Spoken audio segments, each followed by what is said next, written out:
തിരുവചനത്തിലേക്ക് നമ്മളൊന്ന് കടന്നു ചെല്ലുമ്പോൾ നമുക്ക് മനസ്സിലാക്കാൻ പറ്റും, ഒരു സാധാരണ മനുഷ്യനല്ല ദാവീദ്, ഒരു രാജ്യത്തിന്റെ ഭരണാധികാരിയാണ്. അവിടുന്ന് ദൈവത്തോട് ചോദിക്കുകയാണ്, ദൈവമേ, അങ്ങയുടെ മാർഗങ്ങൾ എനിക്ക് കാണിച്ചു തരണമേ എന്ന്.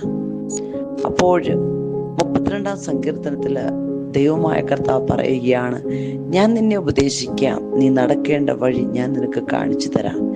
ഇതാണ് ദൈവവും മനുഷ്യനും തമ്മിലുള്ള ഒരു ആത്മീയ ബന്ധം.